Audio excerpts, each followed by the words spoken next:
नमस्कार, मैं हूं सच्चिदानंद वशिष्ठ। और सज्जनों, मिथुन राशि के लिए नवंबर का महीना कैसा रहेगा और कैसा रह सकता है, उसमें हम क्या क्या सावधानियां बरतें, क्या क्या विशेषताएं इसके अंदर होंगी, वो हम बताने का प्रयास कर रहे हैं। नवंबर के महीने में मिथुन राशि के लिए राहु जो है वो 11वें स्थान के अंदर है और 11वें स्थान का राहु लाभ देने वाला होता है, आकस्मिक लाभ देने वाला होता है, जिसका कोई मन के अंदर कोई विचार ही नहीं होता, भरोसा ही नहीं होता। इस प्रकार का लाभ जो है राहु दिया करता है। लेकिन अगर कोई गर्भवती महिलाएं हैं तो वो सावधानी बरतें, क्योंकि इस महीने के अंदर गर्भस्राव हो सकता है, गर्भपात हो सकता है। पढ़ाई करने वाले विद्यार्थियों के लिए इस महीने में पढ़ाई के अंदर कुछ विक्षेप आ सकता है। आलसी आप हो सकते हैं, लापरवाह हो सकते हैं, इसलिए अपने समय को सावधानी पूर्वक गुजारें। और इसके साथ ही साथ ये राहु अपनी नवम दृष्टि से आपके सप्तम स्थान को देखते हैं। तो सप्तम स्थान जो है वो पत्नी का होता है, दैनिक व्यापार का होता है। तो वहाँ पर भी राहु के द्वारा कुछ ना कुछ अड़चनें उत्पन्न होंगी। शनि आपके अष्टम स्थान में है और अष्टम स्थान का शनि अर्थात आपको ये शनि जो है वो ढैया में भी है। आपको ढैया भी जो है इस समय पर चल रही है और ये ढैया पहले उतर चुकी थी, लेकिन पुनः लौट करके वक्री होकर के शनि आपकी ढैया में वापस आ गए हैं। तो यहाँ पर स्वास्थ्य, मान सम्मान, इज्जत, इनके ऊपर शनि का जो प्रभाव है, आर्थिक स्थिति पर भी इनका प्रभाव है, वो कुछ अनुकूल नहीं रहेगा। लेकिन इसके साथ ही साथ बृहस्पति आपके दसम स्थान के अंदर हैं और दसम स्थान में बृहस्पति अपने स्थान में है।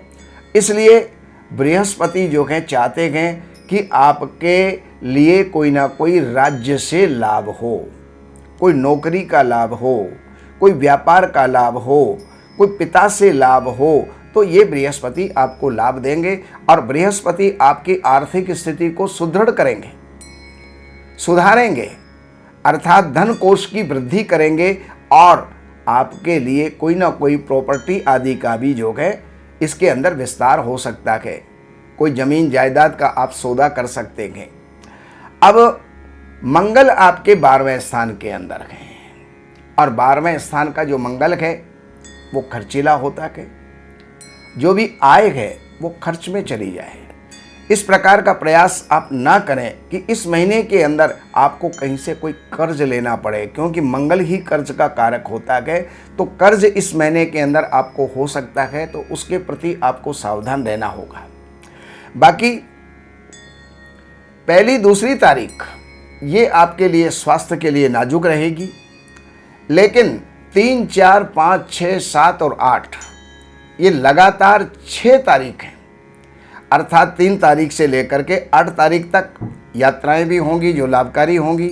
राज्य से, राज्याधिकारियों से, राजनेताओं से भी कहीं पर कोई लाभ हो सकता है, उनका मेल सम्मेलन उनसे हो सकता है। उनसे किसी भी प्रकार के जो है संपर्क आपके बढ़ सकते हैं और अनायास इस समय पर आपको लाभ भी होगा। अब चलते हैं 9, 10 और 11 तारीख। इसके अंदर आपको थोड़ी सतर्कता और सावधानी बरतनी होगी, क्योंकि इस समय पर आपके साथ कोई चीटिंग हो सकती है। कोई भी धन आपका खर्चा होगा, लेकिन वो निरर्थक होगा, उसका कोई भी लाभ नहीं होगा, अर्थात वो किसी काम का नहीं होगा। और इसी के साथ 12, 13, 14, 15 और 16 ये 5 दिन आपके लिए, आपके परिवार के लिए बहुत ही सुखद रहेंगे। इसके अंदर कोई धन लाभ भी होगा, कोई ना कोई आगंतुक ऐसा आएगा जिससे कि घर के अंदर, परिवार के अंदर माहौल जो है बहुत ही सुखमय बन जाए और वहां पर उत्सव जैसा वातावरण आपके घर कुटुंब के अंदर रहेगा। 17, 18 तारीख आपके लिए विजय प्रदान करने वाली है। अच्छे मित्र बनाने वाली है, मित्रों से लाभ देने वाली है।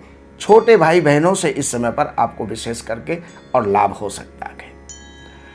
19-20 तारीख ये थोड़ी सी चिंता में आपको डाल सकती है। अकारण चिंता मन के अंदर, अकारण भय जो है मन के अंदर बना रहेगा कि मेरे साथ कुछ ऐसा होने वाला है, वैसा होने वाला है, लेकिन कुछ नहीं होगा। मात्र केवल शांति से इस समय को आप गुजारें। 21, 22 और 23 तारीख ये विद्यार्थियों के लिए बहुत ही बढ़िया जाएगा। एग्जाम देने वालों के लिए, कंपटीशन करने वालों के लिए और इंटरव्यू देने वालों के लिए ये दिन आपके अच्छे जाएंगे। अगर आगे पीछे आपका कोई भी इंटरव्यू है तो कोशिश कीजिए इन दिनों के अंदर आपका इंटरव्यू हो, इन दिनों के अंदर आपका कोई जो है परिणाम हो, जो प्राप्त हो, आपको परीक्षा परिणाम है वो इन दिनों के अंदर आपको प्राप्त हो। वो तो खैर हमारे बस की बात नहीं है, आपके बस की बात नहीं है, जो जिसको आना है वो आना ही है, लेकिन इस समय पर अच्छे परिणाम आपको प्राप्त होंगे। 24-25 तारीख ये विशेष करके सावधानी की है। और विशेष सावधानी क्या? किसी से झगड़ा हो सकता है, फसाद हो सकता है। तो कुछ इस तरीके से आपको जो है अपनी दिनचर्या बनानी होगी, जिससे कि आपके व्यवहार के कारण से ऐसा कोई कारण ना बन पाए। और इसी के साथ 26-27 तारीख आपके लिए, आपके परिवार के लिए, पति पत्नी के लिए, व्यापारियों के लिए बहुत बढ़िया जाने वाली है, अच्छा लाभ देने वाली है, अच्छी मैत्री करवाने वाली है। और 28-29 तारीख जो है इसके अंदर आपका स्वास्थ्य थोड़ा सा डगमगा सकता है और उसमें आपको सावधानी बरतनी होगी। अगर कहीं की कोई यात्रा का निश्चय आपने कर रखा है तो उसको थोड़ा सा स्थगित करें।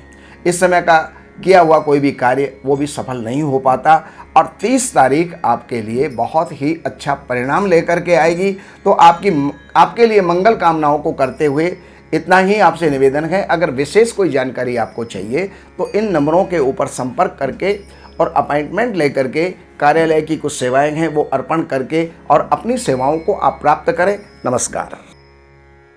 हमारे यहाँ वैदिक ब्राह्मणों के द्वारा सभी प्रकार के पूजा पाठ, कर्मकांड, संगीत में विवाह, गृह क्लेश, काल सर्प दोष, व्यापार में रुकावट व नवग्रहों की पूजा आदि कराई जाती है।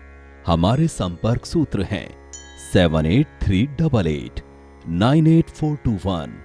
देवज्ञ सच्चिदानंद वशिष्ठ जी से वास्तु, ज्योतिष, वैदिक अनुष्ठान, पूजा पाठ, महामृत्युंजय पाठ, शतचंडी पाठ, बगुलामुखी पाठ, भैरव अनुष्ठान आदि, राशि रत्न, रुद्राक्ष, कवच आदि हेतु संपर्क करें। हमारे संपर्क सूत्र हैं 7838898421। हमारी वेबसाइट है www.shrivashishth.com।